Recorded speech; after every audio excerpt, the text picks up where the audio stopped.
Nah sebenarnya yang kembali jadi pertanyaan itu, sosok Semar itu sebenarnya ada nggak sih Pak sebenarnya, atau memang ada Semar itu hanya sekedar jati diri yang sudah menjadi tingkatan yang sudah tinggi, atau memang Semar itu memang ada sosok manusianya Pak? Ada dan tidak ada, Ada. tergantung percaya Anda. Semar ini bukan seperti kita bayangkan. Wujudnya harus begini. Semar bisa berwujud banyak.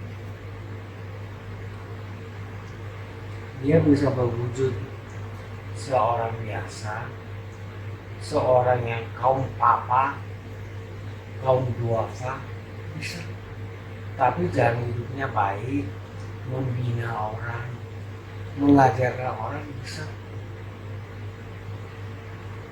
Semar tidak perlu harus berwujud seperti apa yang ada dalam Tuhan. Terutama wayang, bentuknya begini. Bentuknya bisa bermacam-macam.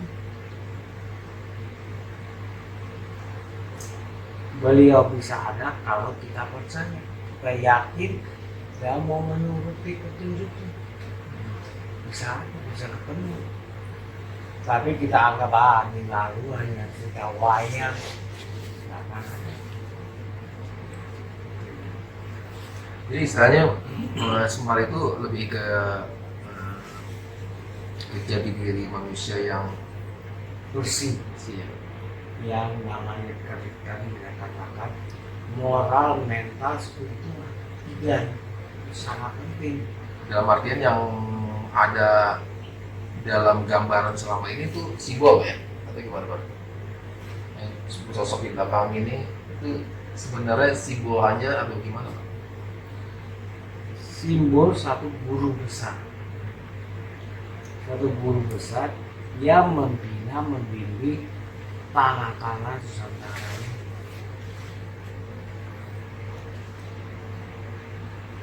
Beliau sangat menginginkan Nusantara ini bebas rocinani, negara total tentram. Ya sosoknya seperti ini Pak? Kan udah saya bilang bisa berbeda. Oh bisa berbeda-beda. Beliau bisa datang dalam wujud yang berbeda. Beliau bisa menjadi satu petani pada saat beliau dibutuhkan untuk membina petani pangan. Nah yang sekarang silakannya generasi muda ini nggak percaya ngomong ketahanan pangan, tapi lupa apa pesan leluhur, semua lupa itu.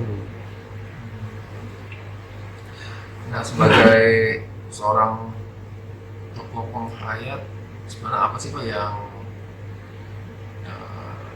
ingin disampaikan terkait dengan ini kan banyak mulai kesini kan orang menyatakan bahwa melogikakan Semar itu sebagai tokoh yang namanya ya ilusi aja gitu, dan ilusi aja yang hanya ada dalam tokoh perwayangan saja. Nah Bapak melihat seperti apa kalau dari kacamata Bapak ke depan terhadap persoalan-persoalan sekarang Pak? Jadi saya mengharapkan kita ini seperti sama dengan belajar agama.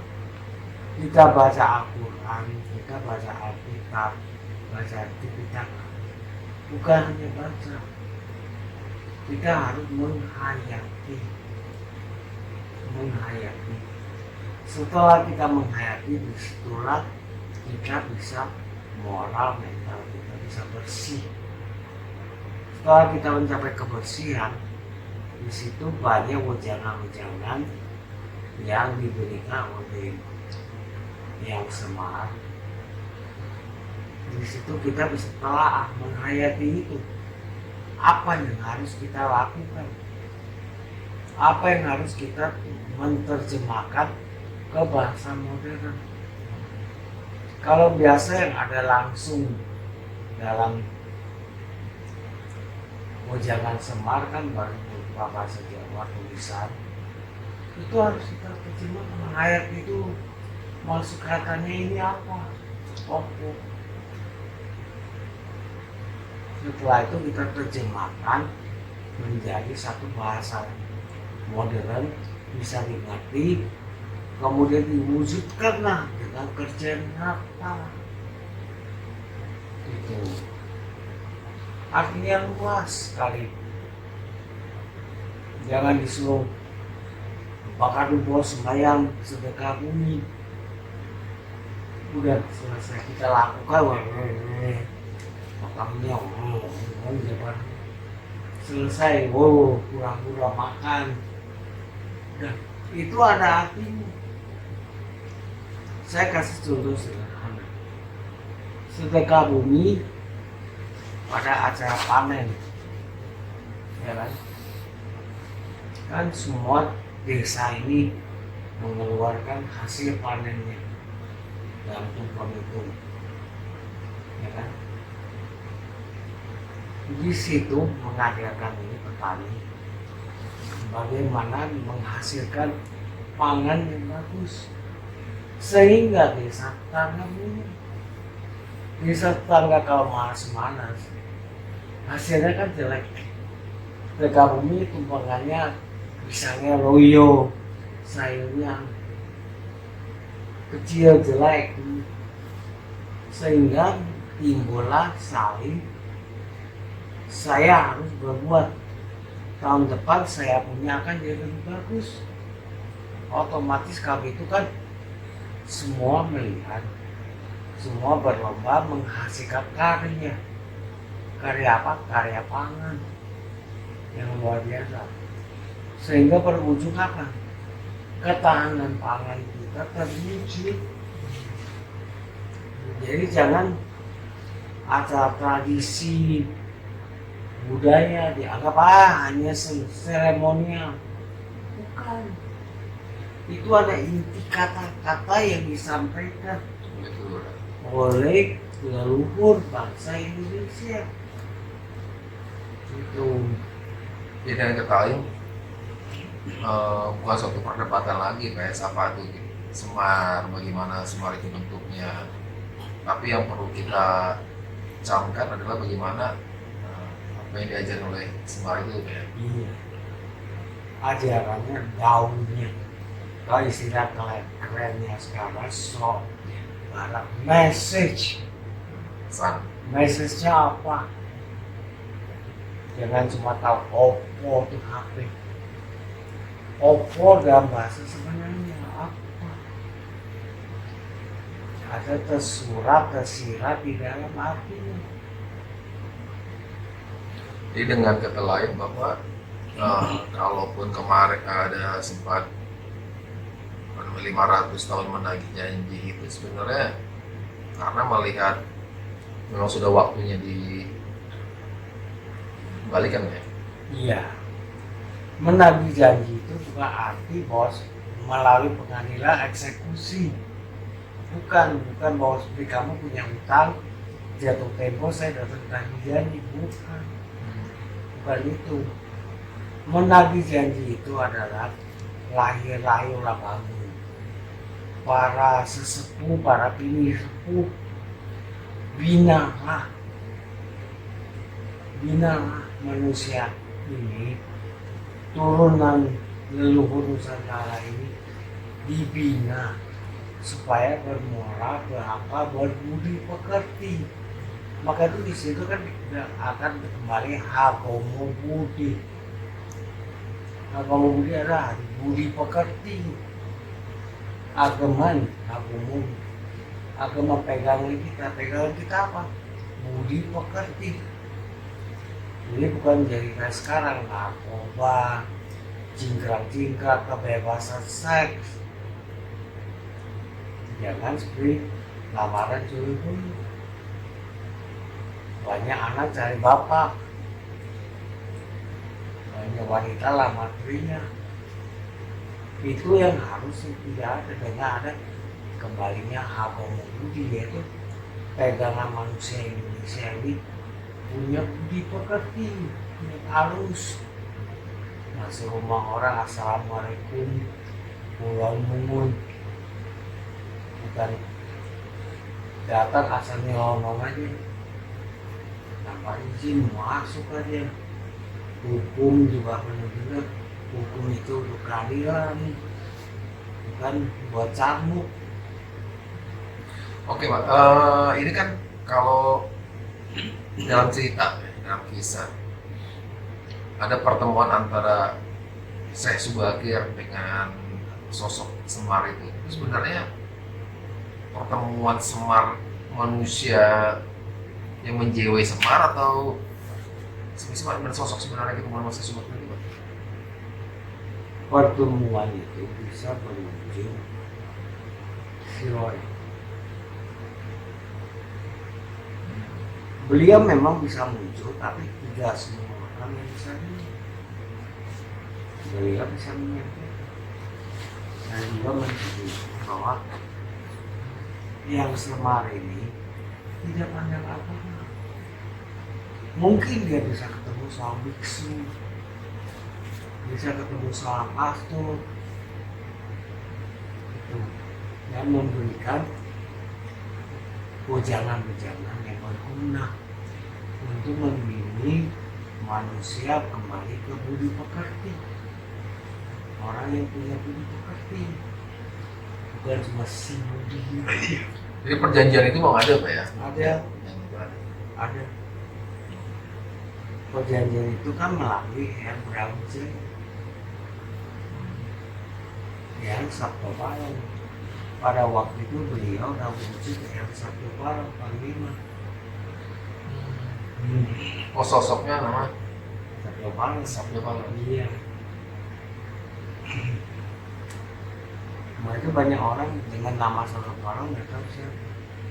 Oh, selama Sabto Palem adalah Semar, benar Semar. Gitu. Iya.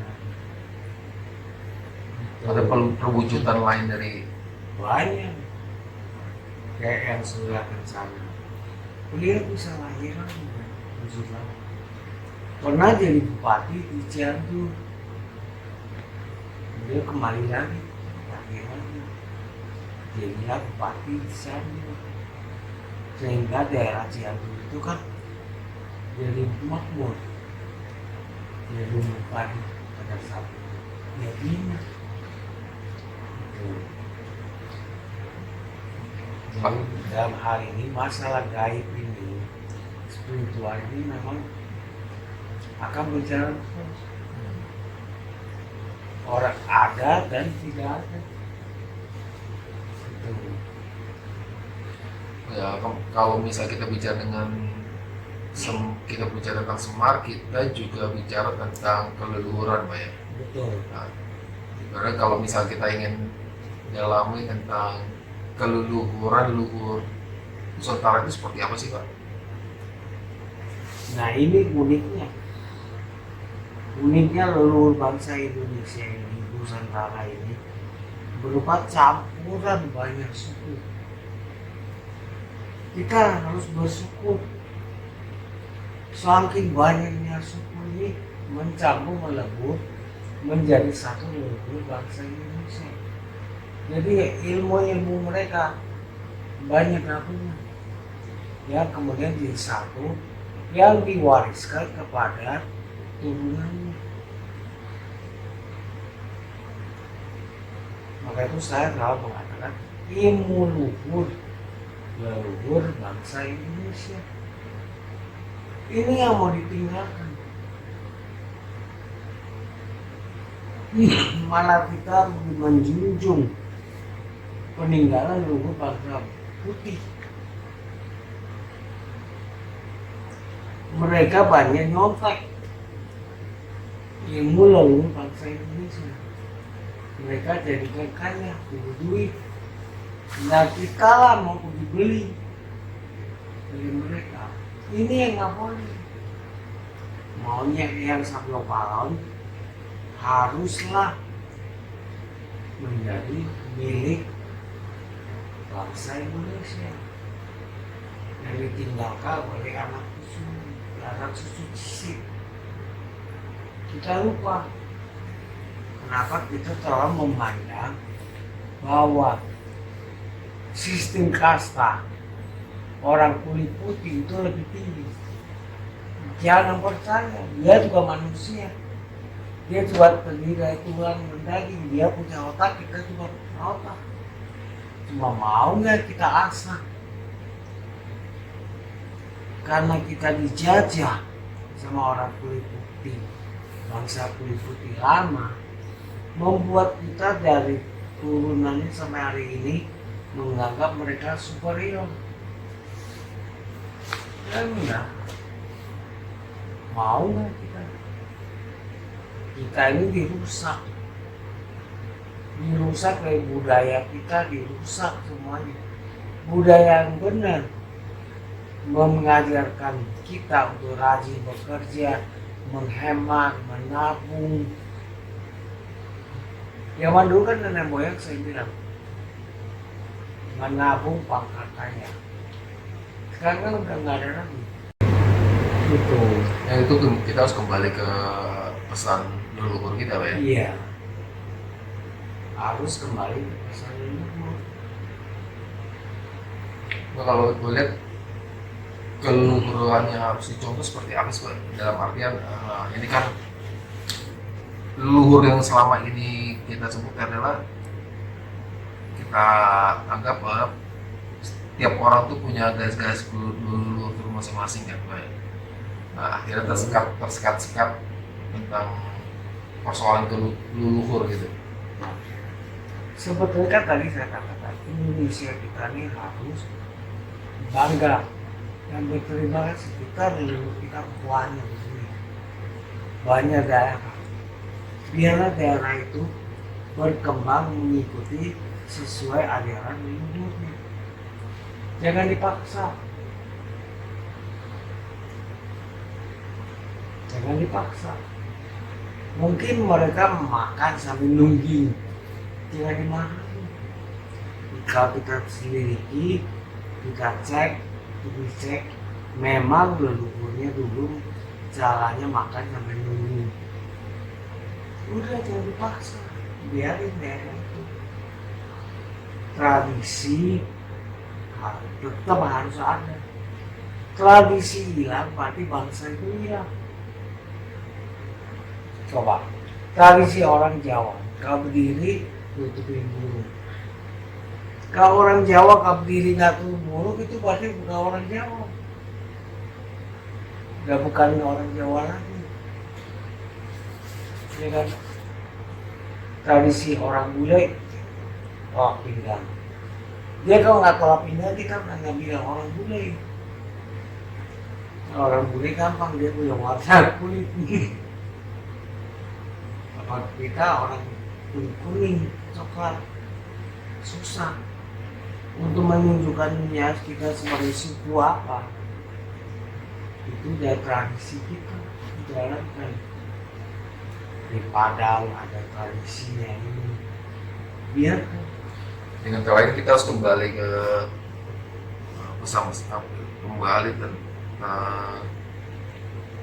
ke leluhur Nusantara, ya. Iya.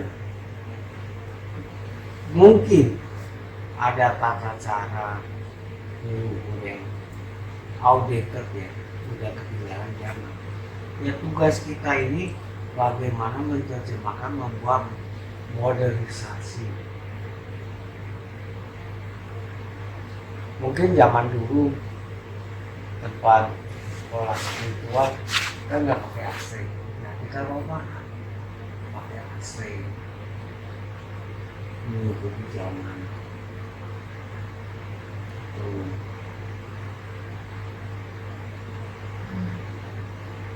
Ini sangat penting. Nggak ada di dunia yang punya tradisi peninggalan leluhur yang bagus, yang luhur. Hanya ada dua, Cina. Setelah itu Indonesia. Yang lain Amerika kita hanya leluhurnya punya tradisi apa, nggak ada yang tahu.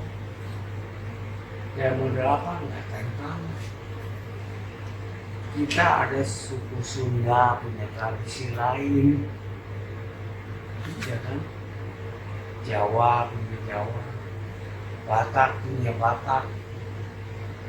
Semua apa yang namanya tradisi itu banyak pendidikan. Tradisi Batak, setiap orang Batak meninggal dan keluarga wajib nanam satu pohon. Itu artinya apa?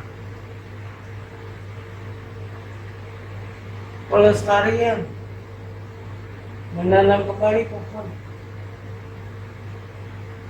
untuk menjaga udara, polusi, ya kan? Tradisi Batak itulah gunanya untuk ini.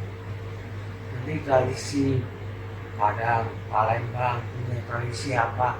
Itu pasti ada kegunaannya. Penting Pak ya jaga Nusantara itu ya. Penting.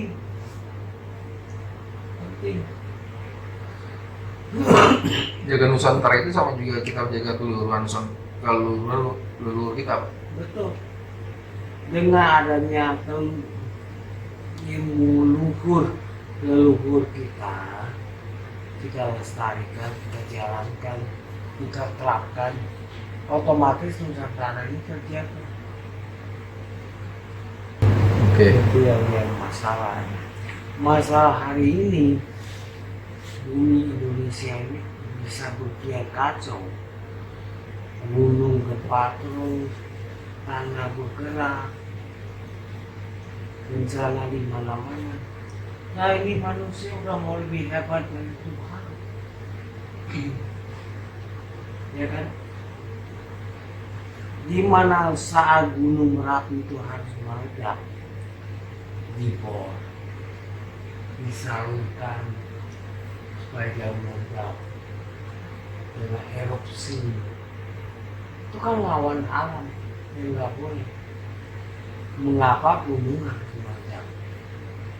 Gunung kalau meledak itu bisa menurunkan panas bumi. Suhu temperatur panas bumi bisa turun.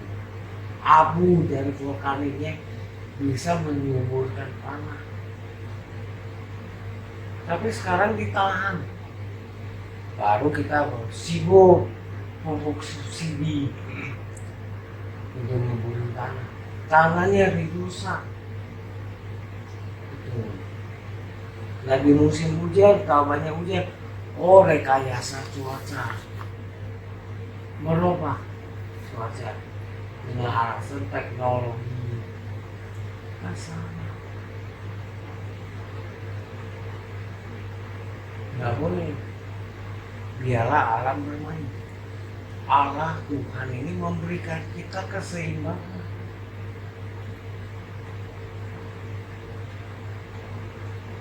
Allah menciptakan manusia, Allah menciptakan hewan, itu untuk keseimbangan. Kenapa zaman dulu di sawah ada burung gerincing, ada tikus, ada ular, itu untuk keseimbangan. Tikus tugasnya menggarap tanah, menyuburin tanah. Tapi populasi tikus akan makin banyak. Akhirnya ada ular ditugasin ke sana makan tikus. Nah sekarang ularnya dibunuh, kulitnya lemes. Akhirnya sawah itu nggak ada ular yang menyeimbangi laju pertumbuhan tikus, jadi hama tikus, petani rugi. Ada burung gereja tangkap tembak, akhirnya nggak ada yang menyeimbang, lahirlah hama weren, nggak ada yang makan. Kita beli lagi lah racun buat semprot hama, akhirnya merusak tanah. Keseimbangan tanah ini jadi kacau, bergoncang, bumi ini bergoncang, akhirnya manusia mati karena punah. Padahal dari dulu leluhur udah mengajarkan nih tahap ini jalani begini.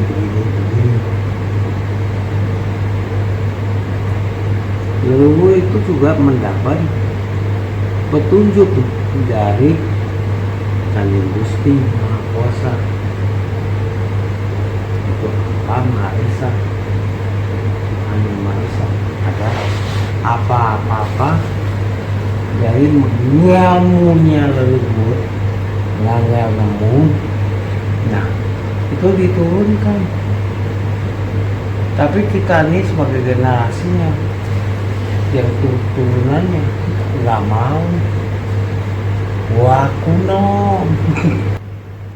Kalau bangsa Indonesia maju siapa yang rugi? Ada bangsa lain yang rugi. Pasti nggak mau ya kita maju.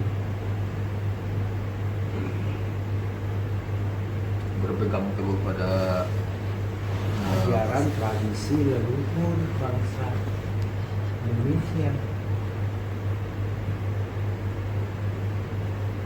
Ya semua suku, mau Batak, Padang, Sunda, Bugis, Manado, apa semua itu kan semua leluhur bangsa Indonesia. Apa yang dijarwokan yang Sabdo Pawon membina, jadi yang Semar itu membina. Beliau membina para satria, membina para kaum sudra, kaum papa, kaum duafa, dia membina. Nah kita harus membina. Oke, menarik Pak. Jadi apa yang kita bahas ini dari sisi lain, sosok Semar yang selama ini kita bahas soal siapa itu Semar, tapi yang kita kaji kali ini adalah pesan-pesan sebenarnya di balik apa yang sosok Semar dan apa sebenarnya yang selama ini kenapa Semar itu turun dan apa pesan-pesannya. Dan ternyata tadi Ki Gelo Bejat telah menyampaikan secara gamblang. Juga kita sempat tadi berbicara tentang leluhur, bagaimana keluruhan leluhur kita itu dapat kita implementasikan di masa sekarang ini dengan beberapa hal yang tadi sempat disampaikan.